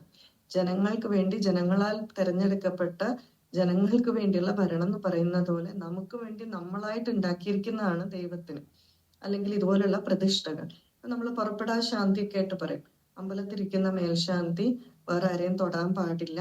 എന്തുകൊണ്ടാണ്? ടച്ചിലൂടെ എനർജി ട്രാൻസ്മിറ്റ് ചെയ്യപ്പെടും. അതുകൊണ്ടാണ് നമുക്ക് നമസ്തയൊക്കെ ഉള്ളൂ, അല്ലെ? നമുക്കധികം ഷേക്ക് ഹാൻഡ് ഒന്നുമില്ല. കാരണം എല്ലായിടത്തുമുള്ള ബേസിക് പ്രിൻസിപ്പിൾ ആണ് എനർജി ട്രാൻസ്മിറ്റ് ചെയ്യപ്പെടുന്നുള്ളത്. അപ്പം ഭാര്യയോടോ അല്ലെങ്കിൽ മക്കളോട് മറ്റു ജനങ്ങളോടൊക്കെ കൂടുതൽ സമ്പർക്കം പുലർത്തുമ്പോൾ അദ്ദേഹത്തിന്റെ എനർജി കുറയാം. അദ്ദേഹമാണ് ഈ വിഗ്രഹത്തിലൊക്കെ തൊടുകയും അഭിഷേകവും ഒക്കെ ചെയ്യുന്നത്. നമ്മൾ എന്ത് ചെയ്യും? 12 വർഷം കൂടുമ്പോഴൊക്കെ അമ്പലത്തിലെ നവീകരണ കലശമൊക്കെ നടക്കുന്നില്ലേ? എന്തിനാ? To energise this idol. ഇത് പവർ ഹൗസ് ആയിട്ട് നിലനിർത്തണം. അപ്പൊ നമ്മളോട് അതുകൊണ്ടാണ് അമ്പലത്തിൽ പോയ ഉടനെ പോകരുത്, കുറച്ചു നേരം അവിടെ ഇരിക്കണം എന്ന് പറയുന്നത്. എന്തിനാ? To accept this energy. But receptive power to accept this energy. അതാണ് നമുക്ക്. അതിനുവേണ്ടി എന്താണ്? വി ഷുഡ് ഡു സാധന, അല്ലെ? ഇപ്പൊ ഞാൻ പറയുന്നത് നിങ്ങൾക്ക് മനസ്സിലാകണമെങ്കിൽ അതിന്റെ ഒരു അണ്ടർസ്റ്റാൻഡിങ് ലെവല് നിങ്ങൾക്ക് വേണം. ക്ലാസ്സിൽ ടീച്ചർ പഠിപ്പിക്കുമ്പോൾ കുട്ടികൾക്ക് മനസ്സിലാകണമെങ്കിൽ ഒരു കുറച്ച് ഫണ്ടമെന്റൽസ് അറിയാമെങ്കിൽ മാത്രമേ പറ്റൂ. ദ സെയിം വേ നമുക്ക് ആ ഒരു റിസപ്റ്റീവ് പവർ കൂടുതലായിട്ടുണ്ടെങ്കിൽ നമ്മുടെ ശരീരത്തിലേക്ക് ഈ എനർജി വളരെ പെട്ടെന്ന് കയറും. അതുകൊണ്ടാണ് നമ്മളോട് പ്രദക്ഷിണം വെക്കാൻ പറയുന്നത്. പ്രദക്ഷിണം വെക്കുമ്പോൾ we are spending more time in the temple. അതുപോലെ ഒരു മന്ത്രം ചൊല്ലാൻ പറയും, യാനി കാനിച്ച പാപ്പാനി ജന്മാന്തര കൃതാനിച്ച താനി താനി വിനശ്യന്തി പ്രദക്ഷിണ പതേ പതേ. ഓരോ പദത്തിലും നമ്മളുടെ ഓരോ പാപങ്ങൾ തീരുകയാണ് എന്ന് പറയാണ്. കാരണം എന്താണ്? നമ്മൾ മോർ എനർജൈസ്ഡ് ആകാണ്. ഏത് പ്രശ്നങ്ങൾ ഇല്ലാതെ ആവുന്നില്ല. Will be able to face any situation. ഭഗവാൻ ഉണ്ട്, എന്നെ കാത്തോളും. We are getting more stronger. നമ്മുടെ മനസ്സ് കൂടുതൽ. അതുകൊണ്ടാണ് ക്ഷേത്രം ഈസ് ക്ഷയാത്രായത്തെ ഇത് ക്ഷേത്രം. നമ്മുടെ ക്ഷയത്തിൽ നിന്നും, നമ്മുടെ ഏത് പ്രശ്നങ്ങളിൽ നിന്നും നമ്മളെ സംരക്ഷിക്കുന്നതാണ്. അതുകൊണ്ട് തന്നെ ഈ എനർജി ലെവൽ ഉള്ളത് കൊണ്ടാണ് സത്സംഗം വേണം, നല്ല ആൾക്കാരുമായിട്ട് കൂട്ടുകൂടാവുള്ളൂ എന്ന് പറയുന്നത്. സന്യാസിമാര് ചിലരെ നമസ്കരിക്കുമ്പോൾ തൊടാൻ സമ്മതിക്കില്ല. ബിക്കോസ് നെഗറ്റീവ് എനർജി ആണെങ്കിൽ ട്രാൻസ്മിറ്റ് ചെയ്യപ്പെടും. നമ്മുടെ എനർജിയൊക്കെ അവരിലേക്ക് വരും. ഭഗവാൻ ശ്രീ സത്യസായി ബാബ, ശാരദാ ദേവി, ഇവരെല്ലാം സമാധിയാകുന്ന സമയത്ത് ഇവരുടെ കാലിലൊക്കെ നീരായിരുന്നു. എന്താ? നമ്മുടെ പ്രാരബ്ധം മുഴുവൻ ഏറ്റെടുക്കുന്നതാണ്. ശ്രീരാമകൃഷ്ണ പരമഹംസർ അങ്ങനെ എല്ലാവരെയും നമസ്കരിക്കാൻ സമ്മതിക്കില്ലായിരുന്നു. പക്ഷെ ശാരദാ ദേവി എല്ലാവരെയും സമ്മതിക്കുമായിരുന്നു. ശിഷ്യന്മാര് പറയും, ഇത് മുഴുവൻ ഈ ടച്ചിലൂടെ ഏറ്റെടുത്താൽ എങ്ങനെയാ? ശാരദാദേവി പറയും, മക്കളെ ഞാൻ അമ്മയാണ്. അമ്മ എന്താണ്? മക്കളുടെ പ്രാരബ്ധമൊക്കെ ഏറ്റെടുക്കണം. കാരണം ഞാൻ അമ്മയല്ലേ എന്നാണ് ചോദിക്കുന്നത്. ഒരിക്കലും അഭിനവ വിദ്യാതീർത്ഥ എന്ന് പറയുന്ന ശൃംഗേരി മഠത്തിലെ ശങ്കരാചാര്യര്, ഒരു തിരുനെൽവേലി തമിഴ്നാട് സ്വദേശിയാണ്. അദ്ദേഹം ഒരിക്കലും ഒരു ഗ്രാമത്തിൽ പോയി. അപ്പൊ അവിടെ ഒരു വ്യവസായിയാണ് ഇദ്ദേഹത്തിന് താമസിക്കാനുള്ള അറേഞ്ച്മെന്റ്സ് എല്ലാം ചെയ്തിരുന്നത്. അപ്പൊ ഒരു വലിയ കെട്ടിടമൊക്കെ കാണിച്ചു കൊടുത്തു. അപ്പൊ അതെല്ലാം പോയി ഇദ്ദേഹം കണ്ടു. അപ്പൊ ഇദ്ദേഹം ആ കൂടെ ഒക്കെ ചുറ്റിക്കറങ്ങി. അതിന്റെ ഇടയ്ക്ക് ഒരു ഔട്ട് ഹൗസ് ഉണ്ട്. അപ്പൊ അവിടെ പോയി നോക്കി. അപ്പൊ പറഞ്ഞു, ഇതൊന്ന് തുറക്കാവും. അപ്പൊ അതെല്ലാം തുറന്നു നോക്കി പറഞ്ഞു, ഇവിടെ ആരെങ്കിലും താമസിക്കുന്നുണ്ടായിരുന്നു? പറഞ്ഞാൽ ഇവിടെ ഗവൺമെന്റിൽ ജോലിയുള്ള ഒരാള് റെന്റിന് താമസിക്കുന്നുണ്ടായിരുന്നു. സ്വാമിജി വരുന്നു പറഞ്ഞപ്പോ കുറച്ച് ദിവസത്തേക്ക് പുറത്ത് താമസിക്കാൻ പറഞ്ഞതാണ്. ഈ കോമ്പൗണ്ട് മുഴുവൻ ഇപ്പൊ സ്വാമിജിക്ക് വിട്ടു തന്നിരിക്കുകയാണ്. സ്വാമിജി ചോദിച്ചു, എനിക്ക് അയാളെ ഒന്ന് കാണാൻ പറ്റുമോ? പറഞ്ഞാൽ കാണാൻ പറ്റും. വിളിച്ചുകൊണ്ട് വന്നു. അദ്ദേഹത്തിന് വളരെ അതിശയം, ശങ്കരാചാര്യരല്ലേ വിളിക്കണത്. വേഗം വന്നു, നമസ്കരിച്ചു. അപ്പൊ ശങ്കരാചാര്യ ചോദിച്ചു, അങ്ങ് എന്തെങ്കിലും സാധന ചെയ്യാറുണ്ടോ? അപ്പൊ ഉടനെ അദ്ദേഹം പറഞ്ഞു, അയ്യോ എനിക്ക് അങ്ങനെ സാധന എന്നൊന്നും പറഞ്ഞാൽ അറിയില്ല, അങ്ങനെ ചെയ്യാനൊന്നും അറിയില്ല, പക്ഷെ ഞാൻ എപ്പോഴും നാമം ജപിക്കാറുണ്ട് എന്ന് പറഞ്ഞു. അപ്പൊ അദ്ദേഹം പറഞ്ഞു, അതിവിടെ രജിസ്റ്റേർഡ് ആയിട്ടുണ്ട്. I can feel that energy. സാധനയിൽ നന്നായിട്ട് മുന്നേറി ആ ലക്ഷ്യം കൈവരിക്കട്ടെ എന്ന് പറഞ്ഞ് അനുഗ്രഹിച്ചു. മാത്രമല്ല വ്യവസായിയോട് പറഞ്ഞു, എനിക്ക് ഇവിടെ താമസിച്ചാൽ മതി എന്ന്. കാരണം എന്താന്ന് വെച്ചാല് നമ്മുടെ ഓരോ ശരീരത്തിന്റെ അവയവത്തിലും നമ്മൾ രജിസ്റ്റർ ചെയ്യപ്പെടുന്നുണ്ട്. തമ്പ് ഇംപ്രഷൻ ഇസ് യുണീക്ക്, അല്ലെ? ഇപ്പൊ ബയോമെട്രിക് ആണ്, ഇറ്റ് ഇസ് യുണീക്ക്. നമ്മുടെ ശരീരം മുഴുവൻ ആ ഒരു രജിസ്റ്റർ ചെയ്യാണ്, നമ്മൾ യുണീക്കാന്നുള്ളത്. നമ്മുടെ പ്രസൻസ് അവിടെ രജിസ്റ്റർ ചെയ്യപ്പെടുന്നു. അപ്പൊ അതുകൊണ്ട് തന്നെ ഇപ്പൊ ഇവിടെ എന്താ പറഞ്ഞത്, ഈ സ്ഥലത്ത് ഞാൻ താമസിച്ചോളാം, ബിക്കോസ് അവിടെ അത്രമാത്രം പോസിറ്റീവ് വൈബ്രേഷൻസ് ഉണ്ട്. അതുകൊണ്ടാണ് നമ്മളോട് ഈ വാടകയ്ക്കൊക്കെ ഓരോ വീട്ടില് താമസിക്കുമ്പോൾ ചിലര് പറയും, ഓ ആ വീട്ടിൽ പോയതോടുകൂടി എനിക്ക് നല്ല ബുദ്ധിമുട്ടാണ്, ഒത്തിരി പ്രശ്നങ്ങൾ ഞാൻ ഫേസ് ചെയ്യാണെന്നൊക്കെ പറയും. അതെന്തുകൊണ്ടാണെന്ന് വെച്ചാല് ഭഗവത്ഗീത 17 അധ്യായം ശ്രദ്ധാത്രയ വിഭാഗ യോഗം അതിൽ പറയുന്നുണ്ട്, അതായത് സാത്വിക ഗുണമുള്ളവര് വിഷ്ണു, ദേവൻ, ശിവൻ തുടങ്ങിയ ദേവന്മാരെയൊക്കെ പൂജിക്കും. രജോ ഗുണമുള്ളവര് ഇന്ദ്രൻ, കുബേരൻ തുടങ്ങിയവരെയൊക്കെ പൂജിക്കും. തമോ ഗുണമുള്ളവര് ഭൂതം, പ്രേതം, പിശാച് ഇങ്ങനെയൊക്കെയുള്ളവരെ പൂജിക്കും. അപ്പോ നമ്മളൊരു വീട്ടിൽ താമസിച്ച് അവിടെ നിറയെ ജപമൊക്കെ ചെയ്യുമ്പോൾ അവിടെ ഒരു എനർജി ലെവല് ഉണ്ടാകും, യാതൊരു സംശയം വേണ്ട. ബിക്കോസ് നമ്മൾ ഇങ്ങനെ ജപിക്കുമ്പോൾ അല്ലെങ്കിൽ മനസ്സിൽ ജപിക്കുമ്പോൾ വൈബ്രേഷൻസ് അവിടെ ഉണ്ടാവും. അപ്പൊ അവിടെ ഒരു വൈബ്രേഷൻസ്, ഒരു എനർജി അവിടെ ക്രിയേറ്റ് ചെയ്യും, യാതൊരു സംശയവും ഇല്ല. കൈ ഇങ്ങനെ ചൂടാക്കിയാൽ തന്നെ അവിടെ ഒരു എനർജി ക്രിയേറ്റ് ചെയ്യുന്നില്ലേ, ഉണ്ടാകും. അത് വളരെ പോസിറ്റീവ് ആയിട്ടുള്ള ഒരു എനർജിയാണ്. നമ്മൾ അവിടുന്ന് താമസം മാറ്റി പിന്നെ വരുന്നവർ വളരെ മത്സ്യമാംസാദികളൊക്കെ ഉപയോഗിക്കുകയും ഇതുപോലുള്ള ഒരു ആരാധനാ രീതിയൊക്കെ ഉള്ളവരും തമോ ഗുണം ഉള്ളവരാണെങ്കിൽ കുറച്ച് കഴിയുമ്പോൾ അവർക്ക് ബുദ്ധിമുട്ടാവും. ബിക്കോസ് അവിടെ ഇരിക്കുന്ന ആ എനർജിയും ഈ എനർജിയും തമ്മിൽ ചേരില്ല. അല്ലെങ്കിൽ 2 തരത്തിലുള്ള ദേവതകളാണ്.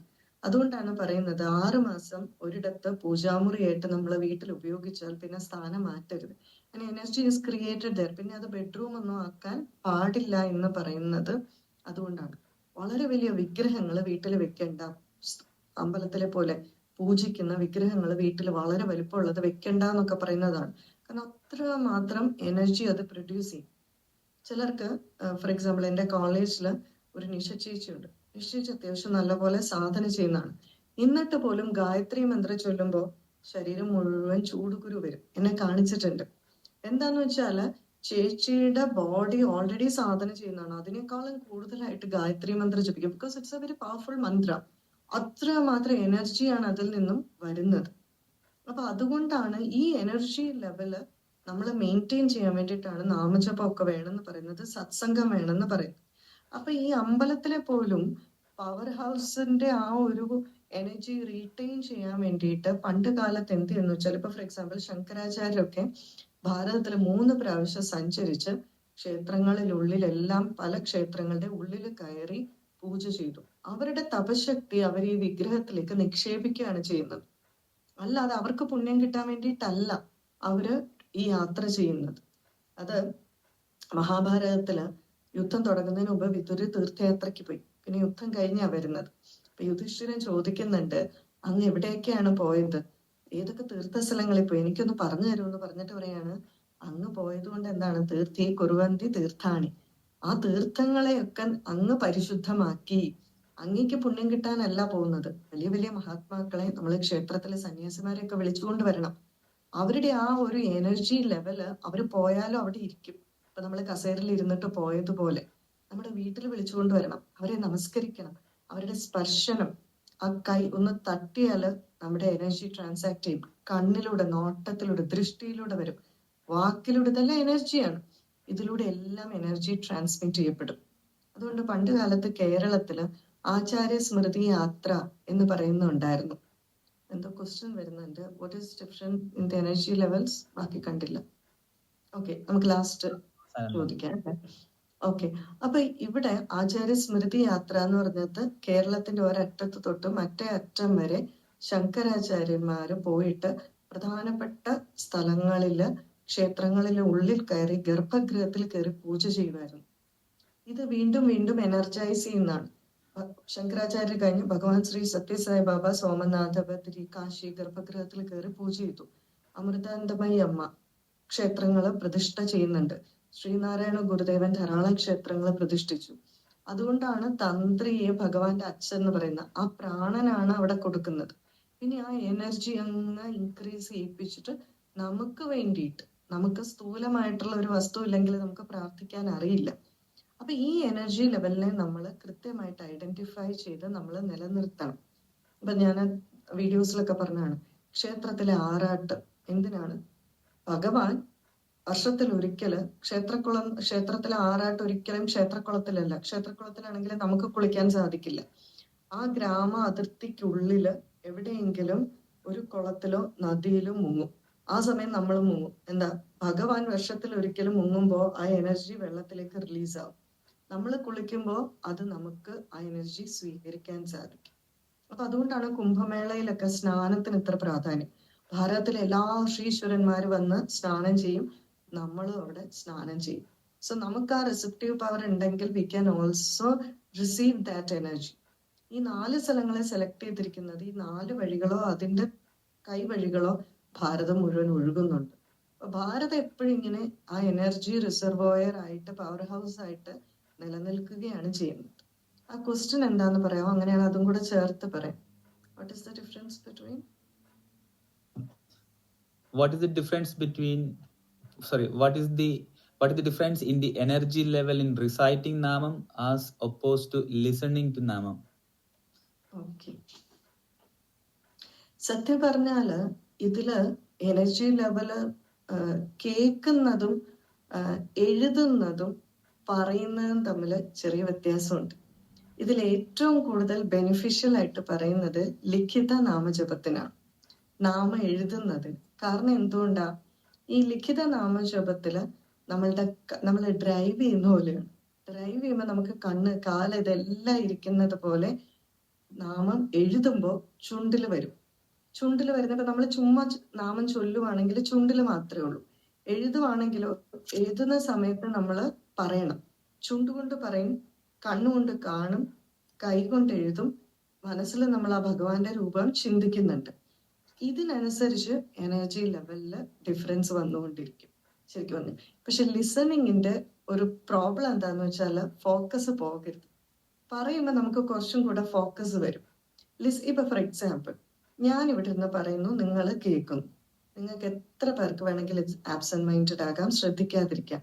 പക്ഷെ എനിക്ക് കംപ്ലീറ്റ് ഫോക്കസ് ഇല്ലെങ്കിൽ എനിക്കിത് പറയാൻ പറ്റില്ല. നിങ്ങൾക്ക് വേണമെങ്കിൽ ശ്രദ്ധ പോകാം. അപ്പൊ ലിസണിങ്ങിനേക്കാളും കൂടുതൽ നമ്മുടെ ഫോക്കസും എനർജിയും വരുന്നത് പറയുന്നതിലാണ്. പറയുന്നതിനേക്കാൾ കൂടുതലായിട്ട് എനർജി ഉള്ളത് എഴുതുന്നതിലാണ്. അത് നമുക്ക് നമ്മുടെ ഓരോ ലൈഫിലെ ഇൻസിഡന്റുമായിട്ട് കണക്ട് ചെയ്ത് നമുക്ക് പറയാൻ പറ്റും. ഈ ഒരു കാര്യത്തിനെ നമ്മൾ ഇനി ഒന്ന് എക്സ്പാൻഡ് ചെയ്ത് നോക്കുകയാണെങ്കിൽ ഈ എനർജി ലെവല് മനസ്സിലാക്കും. ഇനി ഈ പോസിറ്റീവ് എനർജി മാത്രമാണോ? നെഗറ്റീവ് എനർജിയും ഉണ്ട്. അപ്പൊ അതുകൊണ്ടാണല്ലോ നമ്മള് മറ്റുള്ളവരെ തൊടുമ്പോ നമുക്ക് ആ എനർജി ലെവലൊക്കെ ഉണ്ട് എന്നൊക്കെ പറയുന്നത്. പണ്ട് കാലത്തൊരു കഥ പറയും, വളരെ രസകരമായിട്ടുള്ളത്. അതായത് ഒരു സന്യാസി ഒരു രാജാവിന്റെ കൊട്ടാരത്തിൽ പോയി. അപ്പൊ സന്യാസിയെ വളരെ നല്ല രീതിയിൽ റിസീവ് ചെയ്തു, ആഹാരമൊക്കെ കൊടുത്തു. അപ്പൊ ഒരു വെള്ളി ഗ്ലാസ്സിലാണ് കുടിക്കാൻ കൊടുത്തത് വെള്ളം. അപ്പൊ എന്താ, സദ്യയൊക്കെ കഴിച്ചു കഴിഞ്ഞപ്പോ ഈ ഗ്ലാസ് അടിച്ചു മാറ്റണമെന്ന് ഈ സന്യാസിക്കൊരു മോഹം. മിണ്ടാതെ വെള്ളമൊക്കെ കുടിച്ച് ഗ്ലാസ് എടുത്ത് സഞ്ചിയിലിട്ടിട്ട് സ്ഥലം വിട്ടു. അന്ന് രാത്രി കഴിഞ്ഞു, അടുത്ത ദിവസവും കഴിഞ്ഞു, വൈകുന്നേരമൊക്കെ ആയപ്പോ, അതായത് കഴിച്ച ഫുഡൊക്കെ വെളിയിൽ പോയി കഴിഞ്ഞപ്പോ ഈ റിയലൈസ്ഡ്, എന്താ ഞാൻ ചെയ്തേ? ഞാൻ ഇങ്ങനെ ഒരു ഗ്ലാസ് ആണ് മോഷ്ടിച്ചുകൊണ്ട് വന്നത്. ഞാൻ ചെയ്ത ഒരിക്കലും ശരിയല്ല. തിരിച്ച് കൊട്ടാരത്തിൽ വന്ന് എല്ലാ രാജാവിനോട് പറഞ്ഞിട്ട് he return the glass to the king. അത് കഴിഞ്ഞപ്പോ അദ്ദേഹത്തിന് വളരെ സംശയം, ഞാൻ എന്തുകൊണ്ട് ഞാൻ ഇങ്ങനെ ഒരു പ്രവൃത്തി ചെയ്തു? This is not my usual way. So ഞാൻ എന്തുകൊണ്ട് ഇത് ചെയ്തു, and what is the reason behind that? പിന്നെ അന്വേഷിച്ചപ്പോഴാണ് മനസ്സിലായത്, അന്ന് ആ റെഗുലർ ആയിട്ടുള്ള കൊട്ടാരത്തിലെ കുക്ക് ഇല്ലാത്തത് കൊണ്ട് ഏതോ ഒരാളെ പിടിച്ചിട്ടാണ് കുക്കാക്കിയത്. അയാൾ ഒരു തീഫായിരുന്നു എന്ന്. ഇതൊക്കെ നമുക്ക് അബ്സേർഡ് ആയിട്ട് തോന്നാം. ബട്ട് ഇവിടെ എന്താണ്, ഈ കുക്കിന്റെ എനർജി അത് ആ കൈയിലൂടെ എവിടെ വന്നു? ഫുഡിലേക്ക് ട്രാൻസ്മിറ്റ് ചെയ്തു അല്ലെ? തവിയിലൂടെയോ പാത്രത്തിലൂടെയോ എങ്ങനെയെങ്കിലും ആ ഫുഡിലേക്ക് ട്രാൻസ്മിറ്റ് ചെയ്തു. ആ ഫുഡിലൂടെ അത് ഈ സന്യാസിയിലേക്ക് വന്നു. Very simple. അതിനനുസരിച്ച് നമ്മുടെ എനർജി ലെവൽ മാറുന്നു, നമ്മുടെ തോട്ട് പ്രോസസ്സ് മാറുന്നു. ഇത് എക്സാജറേറ്റ് ചെയ്തോ അല്ല. ഇതുകൊണ്ടാണ് നമ്മൾ അമ്മമാരോട് നാമം ജപിച്ചുകൊണ്ട് കുട്ടികൾക്കും എല്ലാവർക്കും ഫുഡ് ഉണ്ടാക്കണമെന്ന് പറയുന്നതിന്റെ ഏറ്റവും പ്രധാന കാര്യം. അപ്പൊ അതുകൊണ്ട് തന്നെ ഈ നെഗറ്റീവ് എനർജി എന്ന് പറയുന്നതും വളരെ കൃത്യമായിട്ടുണ്ട്. ഈ നെഗറ്റീവ് എനർജി കൂടുതലുള്ളത് അവരാണ് ചില സ്ഥലങ്ങളിൽ പോയി കഴിഞ്ഞാൽ പറയത്തില്ല, അവരെവിടെ പോയാലും പ്രശ്നമാണ്, എവിടെ പോയാലും ദുരന്താണ് എന്നൊക്കെ നമ്മൾ പറയത്തില്ലേ? എല്ലായിടത്തും പ്രോബ്ലം ക്രിയേറ്റിംഗ്, അല്ലെങ്കിൽ അവരവിടെ പോയി കഴിഞ്ഞാൽ ഒത്തിരി മരണം സംഭവിക്കുന്നു. ഇതൊക്കെ ആ നെഗറ്റീവ് എനർജി കാരണമാണ്. അതുകൊണ്ട് ഭഗവാൻ ശ്രീ സത്യസായി ബാബ ഈവൻ പീരിയഡ്സ് ആയിരിക്കുമ്പോൾ പോലും സ്ത്രീകൾക്ക് സത്യസായി സമിതിയില് ഭജൻസ് കൂടാൻ പോകാം. അപ്പൊ അത്ര മാത്രം, അമ്പലത്തിലല്ല, സത്യസായി സമിതിയില് we can go and attend bhajans. അത്ര മാത്രം വളരെ മോഡേൺ ആയിട്ട് ഉള്ള ഒപ്പീനിയൻ നമുക്ക് തന്നിരിക്കുന്ന ബാബ പറയുന്നു, ദൃഷ്ടിദോഷമുണ്ട്, വാഗ്ദോഷമുണ്ട്. കാരണം എന്താ വെച്ചാല് വാക്ക് ദോഷം എന്ന് പറഞ്ഞാൽ അതും sound is A form of energy. ചിലർ പറഞ്ഞ ഇരിപ്പതാന്നൊക്കെ നമ്മൾ മലയാളത്തിൽ പറയും. ചിലരുടെ കണ്ണ്, ബാബ പറയും, ബാബയുടെ ഏറ്റവും വലിയൊരു ഡിവോട്ടി ഉണ്ട്, പ്രൊഫസർ കസ്തൂരിയുടെ മകളുടെ മകന് റാങ്ക് കിട്ടിയപ്പോ ബാബ പറഞ്ഞു, പത്രത്തിലൊന്നും പടയിടണ്ട, ദൃഷ്ടി വരും. ദൃഷ്ടി ദോഷം വാക്ക് ദോഷം ഉണ്ടെന്ന് ബാബ പറയും. കാരണം കലാകാരന്മാർ, ആർട്ടിസ്റ്റിനെ കണ്ടിട്ടുണ്ടോ, വളരെ വലിയ കുങ്കുമ പൊട്ട് തൊടും. ബിക്കോസ് ഫസ്റ്റ് നമ്മൾ നോക്കിയാൽ നെഗറ്റീവ് എനർജിയോ പോസിറ്റീവ് എനർജിയോ നമ്മുടെ നോട്ടം ഫസ്റ്റ് ആ പൊട്ടിലേക്കാണ് പോകുന്നത്. That will absorb the energy. So energy level transaction എന്ന് പറയുന്നതുണ്ട്. അതുകൊണ്ട് തന്നെ നമ്മുടെ ആചാര്യന്മാര് ദീക്ഷാ സമ്പ്രദായം കൊടുക്കുമ്പോൾ സ്പർശ ദീക്ഷ, നയന ദീക്ഷ, സ്മരണ ദീക്ഷ, ശാംഭവി ദീക്ഷ, ശ്രീവിദ്യാ സമ്പ്രദായത്തില് ശക്തി ദീക്ഷ, ശാംഭവി ദീക്ഷ, ഇതൊക്കെ ഉണ്ട്.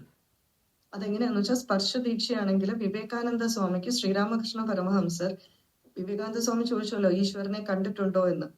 കണ്ടിട്ടുണ്ട്, എന്നെയും കാണിച്ചു തരാമോ എന്ന് പറഞ്ഞപ്പോൾ ഒന്ന് സ്പർശിച്ചതേ ഉള്ളൂ, കണ്ടു.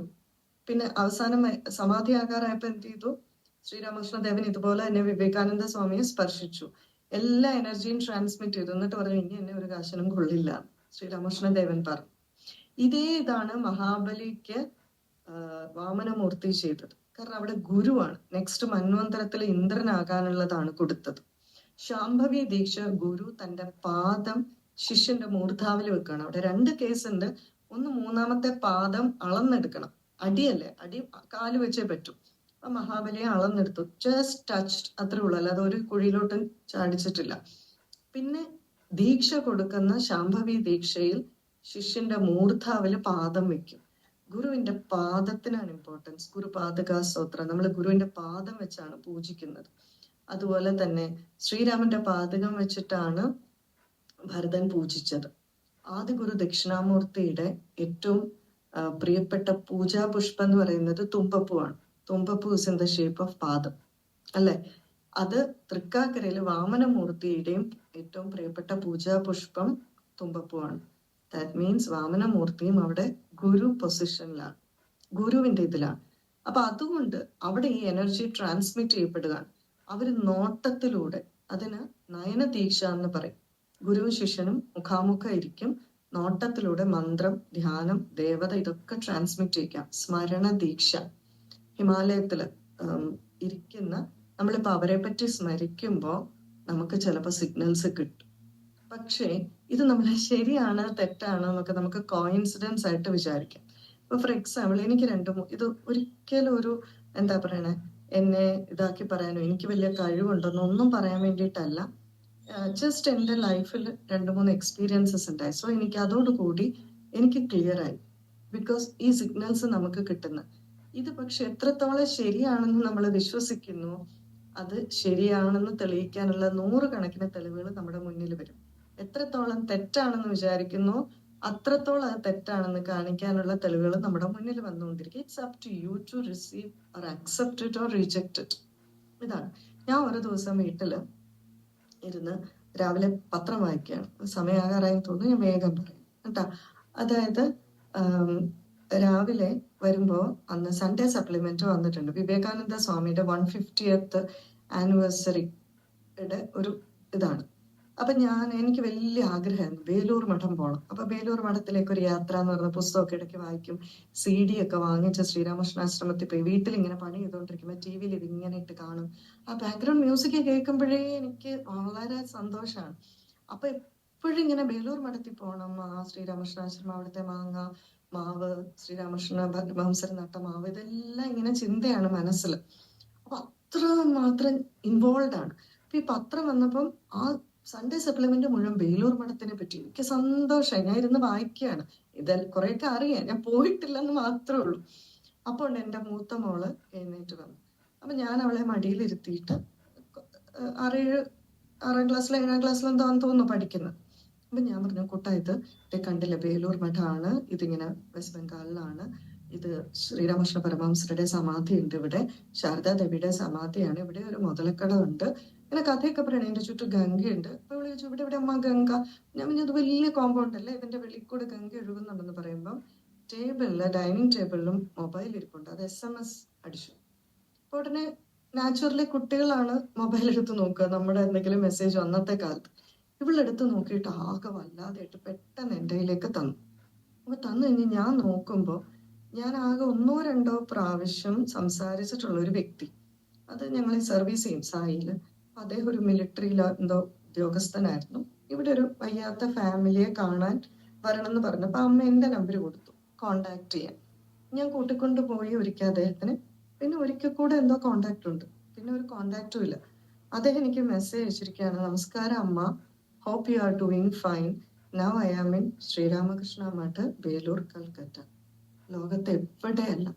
എനിക്ക് അപ്പം മനസ്സിലായി, ഞാൻ ഇത്ര മാത്രം ഇൻവോൾവ് ആയിട്ട് പറഞ്ഞപ്പോ he's giving me signal that I M hearing all these things. വേണമെങ്കിൽ നിങ്ങൾക്ക് ഇത് അസംബന്ധമായിട്ട് എടുക്കാം. ഞാൻ ഓടിപ്പോയി പൂജാമുറിയിൽ പോയി നമസ്കരിച്ചു. ഞാൻ പറഞ്ഞു, എനിക്ക് മനസ്സിലായി, ഞാൻ പറഞ്ഞ എല്ലാം കേട്ടു എന്നാണ്. ഞാൻ ഉടനെ അദ്ദേഹത്തെ വിളിച്ചു. ഞാൻ ചോദിച്ചു, എനിക്കൊന്ന് വിളിക്കാവോ? അദ്ദേഹം പറഞ്ഞു, എനിക്കറിയില്ല, എന്തോ എനിക്ക് പെട്ടെന്ന് നിന്നപ്പോ ഒരു 2 പേർക്ക് ഈ മെസ്സേജ് അയക്കണം തോന്നിയത്. ഞാനിത് വിശ്വസിച്ചപ്പോ എനിക്ക് എക്സ്പീരിയൻസ് കൂടാൻ തുടങ്ങി. പിന്നെ അടുത്ത എക്സ്പീരിയൻസ് വന്നത്, ഞാൻ എൻ്റെ ഒരു എല്ലാം പറയണില്ല, ഇതൊന്നും ഒരിക്കലും ഒരു പവറായിട്ട് ഒന്നും ചിന്തിക്കരുതേ, ഇതൊന്നും ഒരിക്കലും. അടുത്ത എക്സ്പീരിയൻസ് വന്നത്, ഞാൻ എൻ്റെ ഒരു ഫ്രണ്ടിനോട് സക്കറിയയുടെ കുംഭമേളയ്ക്ക് പോയ ഒരു പുസ്തകമുണ്ട്. അവ കുറച്ച് നല്ല രസത്തിലാണ് സക്കറിയ അത് എഴുതിയിരിക്കുന്നത്. സക്കറിയ കുംഭമേള കാണാൻ പോയതാണ്. എനിക്ക് ബുക്സ് വായിക്കാൻ ഇഷ്ടമാണ്. അപ്പൊ ഞാൻ എൻ്റെ ഫ്രണ്ടിനെ വിളിച്ചിട്ട് പറഞ്ഞു, അദ്ദേഹം യൂണിവേഴ്സിറ്റിയിൽ വർക്ക് ചെയ്യാണ്. ഞാൻ പറഞ്ഞു, സക്കറിയുടെ കുംഭമേള വായിക്കണം, നല്ല രസമാണ്. അല്ല, ഈ കുംഭമേളയൊന്ന് കൂടണം. ഈ കുംഭമേളയിൽ മഹാവതാർ ബാബാജി വരും പങ്കെടുക്കാൻ. പക്ഷെ നമ്മളെപ്പോലുള്ളവർക്കൊന്നും കാണാൻ പറ്റില്ല. ഞാൻ വളരെ ഇൻവോൾവ് ആയിട്ടാ പറയുന്നത്. ബാബാജി വിചാരിക്കുന്നവർക്കേ ബാബാജിയെ കാണാൻ പറ്റും. അപ്പൊ ഉടനെ ഇദ്ദേഹം എന്നോട് പറഞ്ഞു, ആ രജിസ്ട്രാർ ഉണ്ണി സാർ വിളിക്കുന്നുണ്ട്. ഞാനും അയാളും തമ്മിൽ നല്ല ഒട്ടക്കിയിട്ടിരിക്കുക. രാവിലെ ഒടങ്കല്ലിക്കാര്യത്തിനും, ടിപ്പിക്കൽ മലയാളത്തിൽ ഇദ്ദേഹം പറയാണ്, ഒടങ്കല്ലിക്കാര്യത്തിന് എന്തെങ്കിലും ആയിരിക്കും ഇദ്ദേഹം വിളിക്കണത് എന്ന് പറഞ്ഞു. സോ ഞാൻ പറഞ്ഞു, ആ ഓക്കെ, ഫോൺ എടുത്തോളൂ എന്ന് പറഞ്ഞു. കുറച്ചു കഴിഞ്ഞപ്പോ ഇദ്ദേഹം പറച്ചുകൊണ്ടാണ് വിളിച്ചത്. അദ്ദേഹം പറയാണ്, ഉണ്ണി സാറ് കുംഭമേള എന്നാണ് വിളിച്ചത്. ആരും അറിയാതെ ഇദ്ദേഹം വൺ ഫൈൻ മോർണിംഗ് കുംഭമേളയ്ക്ക് പോയി. പക്ഷെ അവിടെ പോയി നിന്നപ്പോ പെട്ടെന്ന് ഇദ്ദേഹത്തിന് തോന്നി, ഇദ്ദേഹമായിട്ട് വഴക്കടിച്ചിട്ടിരിക്കുകയാണ്, ഇദ്ദേഹത്തെ വിളിക്കണം. ഞാൻ ഓടിപ്പോയി പൂജാമുറിയിൽ നമസ്കരിച്ചു, മഹാവതാർ ബാബാജിയെ സങ്കല്പിച്ചുകൊണ്ട്. ഞാൻ പറഞ്ഞു, എനിക്ക് മനസ്സിലായി, യു ആർ ബ്ലെസ്സിങ് മീ, എനിക്ക് യാതൊരു സംശയവും ഇല്ല എന്ന് പറഞ്ഞു. 3ാമത്തെ ഇൻസിഡന്റ് വന്നത്, എനിക്ക് കാശിയിൽ പോകണമെന്ന് വലിയ ആഗ്രഹമായിരുന്നു. എന്ത് ചെയ്താൽ പറ്റുന്നില്ല. അപ്പൊ ഞാന് ത്രൈലങ്ക സ്വാമിയുടെ പുസ്തകം മേടിച്ചു, ശ്രീരാമകൃഷ്ണ ആശ്രമത്തിൽ. ത്രൈലങ്ക സ്വാമിയും ശ്രീരാമകൃഷ്ണ പരമഹംസരും സമകാലീനരാണ്. ഞാൻ ത്രൈലങ്ക സ്വാമി ശ്രീ കാശി വിശ്വനാഥന്റെ പ്രതിരൂപമാണെന്നാണ് പറയപ്പെടുന്നത്. അപ്പൊ ഞാൻ ഈ പുസ്തകം എടുത്തു വെച്ചു, ദിവാൻ കോട്ടിൽ ഇരിക്കുകയാണ്, നേരെ ഓപ്പോസിറ്റ് പൂജാ റൂം. എന്നിട്ട് ഞാൻ ത്രൈലങ്ക സ്വാമി നോക്കിയിട്ട് പറയും, എത്ര കാലം ഞാനൊന്ന് കാശിയിൽ വന്ന് തൊഴണമെന്ന് വിചാരിക്കുന്നു. ഈ കാശി വിശ്വനാഥൻ എന്നെ കാണണമെന്ന് ഒരാഗ്രഹം ഇല്ലെന്ന് തോന്നുന്നു. ഒരു പാലയിട്ട് അങ്ങോട്ടും ഇങ്ങോട്ടും വേണ്ടേ, എനിക്ക് കാണണമെന്ന് ആഗ്രഹമുണ്ട്. അപ്പൊ എന്നെ ഇഷ്ടമാണെങ്കിൽ എന്നെ കാണണമെന്നും ആഗ്രഹം തോന്നുന്നുണ്ട്. ബിക്കോസ് നമ്മള് നല്ല ഭഗവാൻ ഫ്രണ്ട്ലി ആണല്ലോ നമുക്ക്. ഞാൻ പറഞ്ഞു, ത്രൈലങ്ക സ്വാമി കാശി വിശ്വനാഥന്റെ പ്രതിരൂപമല്ലേ അങ്ങ്, ഒന്ന് എനിക്ക് കാശി വിശ്വനാഥനെ കാണാനുള്ള ഒരു വഴിയൊക്കെ ഉണ്ടാക്കിത്താ എന്ന് പറഞ്ഞിട്ട് I started reading that book. ഒരു 10 മിനിറ്റ് കഴിഞ്ഞില്ല, എന്റെ അമ്മ വരികയാണ്. അമ്മ വേറെ വീട്ടിലാണ് താമസിക്കുന്നത്. യൂഷ്വലി എന്നെ വിളിക്കാതെ വരില്ല, ബിക്കോസ് ഞാൻ ഇവിടെ പലപ്പോഴും കാണില്ല, ജോലിക്ക് പോകും. നേരെ വന്നൊരു പ്ലാസ്റ്റിക് കവർ തന്നു, ഇത് അപ്പുറത്ത് തങ്കം മാമി കാശിക്ക് പോയിട്ട് നിനക്ക് കൊണ്ടുവന്നാണ് എന്ന് പറഞ്ഞു. ഇതോടുകൂടി എനിക്ക് പിന്നെ ഞാൻ തിരിഞ്ഞു നോക്കിയിട്ടില്ല. എനിക്ക് മനസ്സിലായി നമ്മൾ എത്ര സിൻസിയർ ആയിട്ട് എത്ര മാത്രം. എന്നിട്ട് ഇതിന്റെ ഫസ്റ്റ് ഇൻസിഡന്റ് ഉണ്ടായപ്പോൾ ഞാൻ എൻ്റെ ഫ്രണ്ടിനെ വിളിച്ചിട്ട് പറഞ്ഞു, എന്തൊരു കോയിൻസിഡൻസ് എന്ന് പറഞ്ഞു. ഈ വാക്കാണ് ഞാൻ ഉപയോഗിച്ചത്, വല്ലാത്ത കോയിൻസിഡൻസ്. ഞാൻ ആ സമയത്ത് സായിബാബയുടെ ഒരു ബുക്ക് വായിച്ചുകൊണ്ടിരിക്കുകയായിരുന്നു. വൈകുന്നേരം ആ ബുക്ക് എടുത്ത് കണ്ടിന്യൂ ചെയ്തപ്പോ അതിനകത്ത് എഴുതിയിരിക്കുകയാണ്, യാദൃച്ഛികത എന്നൊന്നില്ല, നിന്റെ കണ്ണിന്റെ പോള ചലിക്കുന്നത് പോലും ഞാൻ അറിഞ്ഞുകൊണ്ടാണ്. എന്ത് നമ്മുടെ എനർജി ലെവൽ ഏത് ലെവലിലാണോ അതിനനുസരിച്ച് നമ്മൾ സിൻസിയർ ആയിട്ട് ചെയ്താൽ അതിന് every action there is an equal and opposite reaction. അത് ഉണ്ടായേ പറ്റൂ. അപ്പൊ അതുകൊണ്ട് തന്നെ സാധന ചെയ്യും തോറും ഒരു ഓറ, ഒരു കവചം നമ്മുടെ ശരീരത്തിൽ തീർച്ചയായിട്ടും ഉണ്ടാവും. That will protect you, that will protect us. ഒരു സംശയവും വേണ്ട. എല്ലാ തരത്തിലുള്ള നെഗറ്റീവ് എനർജിയിൽ നിന്ന് മാറി നമ്മുടെ മൈൻഡിനെ നമുക്ക് നിയന്ത്രിക്കാൻ സാധിക്കും. എനിക്ക് തോന്നുന്നു വൈൻഡപ്പ് ചെയ്യാൻ സമയമായി. സംശയത്തിനുള്ള ക്വസ്റ്റ്യൻ ആൻസർ സെഷനുള്ള ടൈം ഉണ്ടോ എന്ന് എനിക്കറിയത്തില്ല. I took 5 minutes more and I'm extremely sorry for that.